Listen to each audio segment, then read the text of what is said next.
me today. So Peter with Do Good Diapers, and we are in his office, his facility, in Northeast Minneapolis. And I was just kind of curious, what made you want to begin a cloth diaper company? Great question. So, my wife and I knew that we wanted to cloth diaper our first child,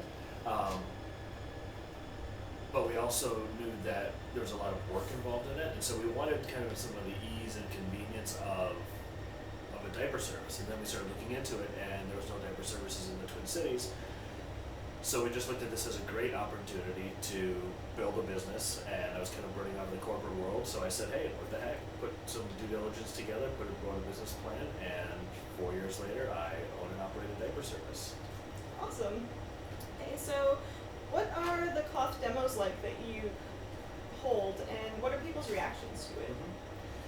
So, I think one of the benefits of doing the demos and getting out there is it's a great tactile experience. I think a lot of parents, especially new parents, kind of have this 1950s image of using a cloth diaper, origami and pins, and it's just kind of like this complicated, gross thing. And the biggest reaction I have when parents come to these demos, it's kind of that aha moment. Their eyes kind of light up, and it's kind of like, especially dads, or partners, that's it, like it's that easy.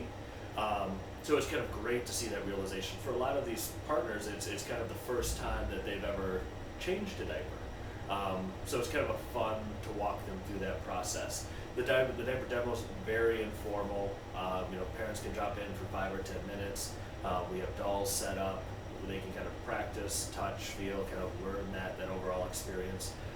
Two, we also do some more formal demos where we're actually introducing an entire set of cloth diapers, so not just our service, but all the different types, which actually can get pretty complicated, but we try to keep it as simple as possible.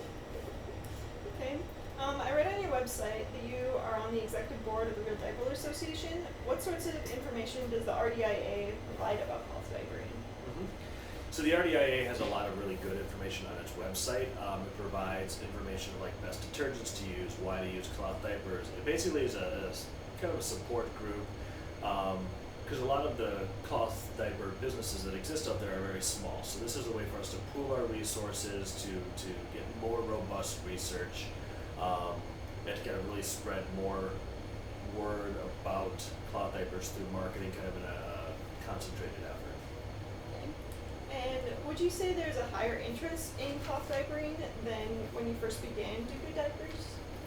I would definitely think there's a lot more awareness about cloth diapering, whether it be at home or through a service. I think that there's a lot more awareness of people wanting to be green, and to integrate into that lifestyles a lot more. And then I think actually the downturn in the economy actually helped a lot, because cloth diapering at home can be very, very affordable. So, a lot of parents have kind of said, hey, this is a great way for us to save money in our budget, while still diapering our baby. So, over the past 4 years, it's become a lot more mainstream, less kind of fringe. And it's not that long ago where actually cloth diapers were the dominant choice for diapering. I mean, as recently as the late 80s, there was 4 or 5 diaper services in the Twin Cities. And over 50% of the population was using cloth diapers. It's only kind of this recent 15, 20 years that the dominance has kind of been disposable diapers.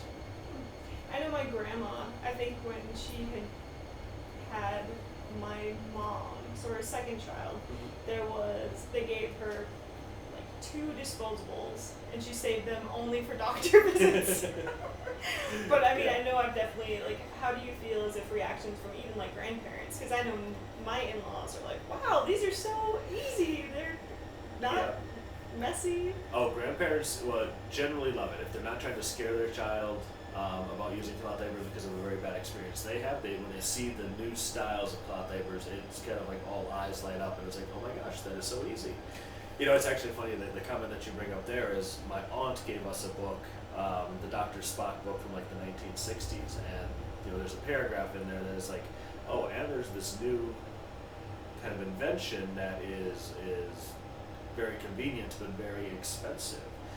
It's called the disposable diaper, but they kind of went on to tout the benefits of disposable diapers, but saying how much more expensive they were compared to cloth diapers, which was kind of funny. Now you have to also take all that with a grain of salt, because that same book it also said that smoking did not affect pregnancy and drinking was also okay. So it's kind of we've come a long way.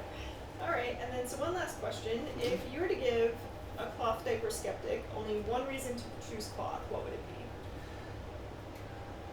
I think the reason that I would give a skeptic the reason to try cloth would be it's easy and environmentally friendly. I think that's the big thing, that a lot of people have this image that it's going to be a complicated process, and at the end of the day, it isn't any different than a disposable diaper.